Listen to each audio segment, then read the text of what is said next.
अस्सलाम वालेकुम everyone. I hope you all are doing well and good. It's me Shahrir and welcome back to my YouTube channel. से दोस्तों, आज की इस वीडियो में मैं आपको बताऊंगी कि किस तरह घर पर रहते हुए आप इजी तरीके से अपने फेशियल हेयर को रिमूव कर सकते हैं इन टिंकल रेजर के थ्रू। सैलून के अंदर जो हम बहुत ज़्यादा पैसा वेस्ट करते हैं ना और जाते हैं, तो हमें उनकी भी ज़रूरत नहीं पड़ेगी। लेकिन इस वीडियो को कंप्लीट वॉच करना है, आपको पता चलेगा कि किस तरह सही तरीके से इन रेज़र को यूज़ करने से आपको अच्छे रिजल्ट्स मिलेंगे। क्योंकि जाहिर सी बात है, जब आप किसी चीज़ को प्रॉपर वे में यूज़ नहीं करते तो उसके 100% नुकसानात होते हैं।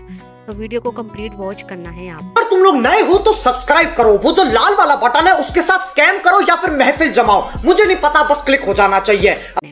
अब बात करते हैं सबसे पहले फेशियल हेयर को किस तरह से रिमूव करना है। ठीक है, मैं ना इसके साथ ना मैं आपको कुछ पिक्चर्स भी अटैच करूंगी ताकि आपको डायरेक्शन और एप्लीकेशन का पता चल जाए। सबसे पहले आपने लाजमी ख्याल रखना है, स्टेप 1 के अंदर जो आता है वो ये है कि आपने अपने फेस को और अपने हाथों को और अपने फेशियल जो ये रेज़र है आपके टिंकल रेज़र, इसको अच्छे से वॉश कर लेना है, क्लीन कर लेना है। इसके बाद आपने क्या करना है, आपने अपने फेस के ऊपर कोई सा भी अच्छा सा मॉइस्चराइज़र लगा लेना है। अगर मॉइस्चराइज़र आपके पास नहीं है तो आप एलोवेरा जेल जो है ना वो यूज़ कर सकते हैं। इसके अलावा कोई भी जो क्रीम है ना आप अपने फेस के ऊपर लगा सकते हैं, क्योंकि विदाउट एनी मॉइस्चराइज़र जो है ना आप इन रेज़र को अपने फेस के ऊपर अप्लाई नहीं कर सकते। क्योंकि आप मॉइस्चराइज़र के बगैर टिंकल रेज़र को अपने फेस पर यूज़ करते हो और या अपनी शेविंग करते हो फेस की, तो आपके ना उसके ऊपर हार्श तरीके के जो निशान होते हैं ना वो शो होने लग जाते हैं और आपके पिंपल्स भी निकल आते हैं, यानी वहाँ पे ना बारीक बारीक से हो जाता है। तो ये आपने नहीं करना, आपने ये सारी चीज़ें अप्लाई करनी है।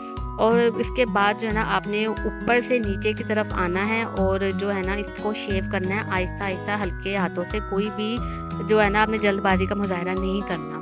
इन टिंकल रेज़र को ना आप मैक्सिमम जो है ना वो 3 बार यूज़ कर सकते हैं और 3 बार यूज़ करने के बाद जो है ना आपने इसको डिस्कार्ड कर देना है। और याद रहे, डिस्कार्ड भी आपने इस तरीके से करना है कि आपने इसके ऊपर कोई भी टेप जो होती है ना वो अच्छी तरह लगा कर उसको रैप करके किसी भी कपड़े में, तो फिर आपने इसको डिस्कार्ड करना है। उसका यह फ़ायदा होता है कि कूड़े के अंदर जब ये चीज़ आती है ना तो कोई भी जानवर वहाँ पे मुंह मारते हैं तो उससे उनको नुकसान नहीं होता, यानी उनको कोई कट्स वगैरह नहीं लगते। तो इसलिए आपने ये तरीका करना है।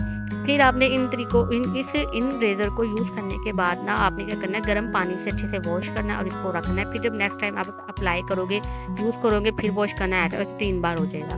अब फेशियल रेज़र को ना अक्सर मैंने लोगों को देखा है, वो कहते हैं हम फेशियल जो हेयर रिमूविंग होती है ना वो नहीं करते हम, उससे ना बाल मोटे आते हैं। तो मैं अगर आपको यहाँ बताऊँ कि आपने याद रखना है, जब आप फेस के किसी भी मोटे बाल को छेड़ते हैं या उस पर रेज़र यूज़ करते हैं तो वहाँ पर आपको मोटा बाल ही आता है। ये आपने जो बात है ना अपने दिमाग में बिठा लेनी है। हमने सिर्फ अपनी साइड्स के जो हेयर होते हैं ना उनको रिमूव करना होता है इन रेज़र के थ्रू। ठीक है, या तो आप बस आईब्रो कर सकते हैं या अपने साइड के जो हेयर होते हैं जिसको हम रुआं बोलते हैं, अक्सर बच्चियों के निकल आता है, तो आपने जो है ना वो उसी को ही इसको रिमूव करना है और कहीं पे भी इसको यूज़ नहीं करना। चिन एरिया पे भी आप इसको यूज़ नहीं कर सकते, क्योंकि वहाँ पे एक दफ़ा मोटा बाल आपका कट गया इससे, तो उसके बाद दूसरा डबल मोटा बाल आएगा।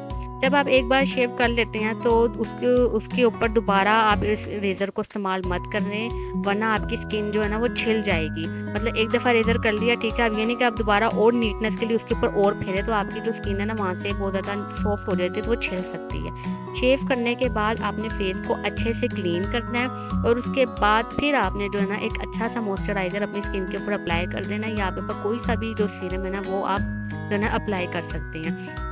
मैं यहाँ आपको डेमो भी जो है ना वो दिखा रही हूँ कि जो आप किस तरह से इसको अप्लाई करना है, ऊपर से नीचे की तरफ आना। ठीक है, मैं डेमो इसलिए दे रही हूँ क्योंकि मैं हाथ के ऊपर आपको बता रही हूँ, तो आपने याद रखना है, आपने फेस पे करना है, ये हाथों पे यूज़ नहीं करना। मैं जैसे आपको समझाने के लिए मैंने हाथों पे अप्लाई किया कि इस तरह से आपके बाल जो है वो यहाँ से रिमूव होंगे। अब बात आती है कि एक्नी जो प्रोन स्किन है ना जिनकी, वो इसको यूज़ कर सकते हैं। तो याद रहे कि आप जो है ना जिनको एक्नी है बहुत ज़्यादा या सेंसिटिव वाले लोग हैं ना, वो तो पहली बात है रेज़र यूज़ ना करें। लेकिन जिसको बहुत कम एक्नी है ना वो क्या करे, इसको जो है ना टोनर लगाकर, या सेंसिटिव स्किन वाले जो है ना टोनर लगाकर और बाद में भी वो उसको यूज़ कर सकते हैं। अब यहाँ पे ना एक सवाल ये भी आता है कि फेशियल रेज़र जो है ना वो हम क्या रोज़ इस्तेमाल कर सकते हैं। तो जब आपका अगर बाल नरम है, छोटा है, पतला है, और आप उसको सिर्फ रुआं ही उतार रही हैं, तो आपको जो है ना 5 से 7 दिन के बाद जो है ना आपको ज़रूरत महसूस हो सकती है कि आप इसको शेव करें। लेकिन अगर आपने अपने फेस का कोई सा भी बड़ा मोटा बाल अगर छेड़ दिया है ना, तो फिर आपको 2 से 3 दिन लग जाएंगे। आपको 2 से 3 दिन बाद जो है ना वो अपने फेशियल हेयर को रिमूव करने की ज़रूरत पड़ेगी।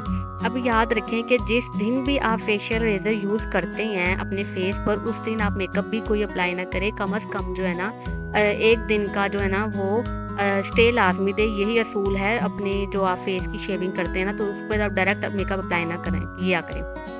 फेस को शेव करने से आपकी स्किन जो है ना वो बहुत ज़्यादा अच्छी हो जाती है, ठीक है। एक तो स्किन आपकी बहुत ज़्यादा फ्रेश भी दिखाई देती है। इसके अलावा ना आप बहुत ज़्यादा सॉफ्ट हो जाती है, बेबी स्किन हो जाती है। और जब उसके बाद यानी 1 दिन के स्टे के बाद जब आप अपने फेस के ऊपर मेकअप भी करते हैं ना, तो बहुत अच्छा आपकी जो एक मेकअप होता है ना वो नज़र भी आता है। और आपकी जो फाउंडेशन होती है ना वो लॉन्ग लास्टिंग के लिए भी फेस पर जो है ना वो स्टे करती है। तो ये इसके फ़ायदे हैं। अब बात आती है कि कौन से एज ग्रुप जो वाली बच्चियां हैं ना वो इसको यूज़ कर सकती हैं। मैं यहाँ पे सजेशन दूंगी कि जो 20+ एज की लड़कियां ना वही फेशियल हेयर रिमूविंग जो है ना वो करें। उससे कम उम्र की बच्चियां अपने फेस के बालों को छेड़ा-छेड़ी मत करें, क्योंकि एक ये नेचुरली हमारे फेस के ऊपर बाल होते हैं, ठीक है। अल्लाह ताला ने कुछ सोच के ही बनाए होते हैं, तो एक मासूमियत शक्ल पर होती है। जब आप एज से पहले ही कोई काम शुरू करते हैं तो आपकी शक्ल से जो मासूमियत होती है ना, इनोसेंट, वो ख़त्म हो जाती है। तो आपने ये काम नहीं करना, अभी इससे ऊपर आप फिर आप कर लें। तो इस तरह से जो है ना आपने ये सारी चीज़ों को ख्याल रखना है। और इस तरह के जो मैंने आपको टिप्स एंड ट्रिक्स और टेक्निक्स भी बताई हैं ना, अगर आप इनको फॉलो करके अपने फेस के बालों को रिमूव करती हैं, खासतौर पे फेशियल हेयर को, तो देखना आपको बहुत अच्छे रिजल्ट्स भी मिलेंगे।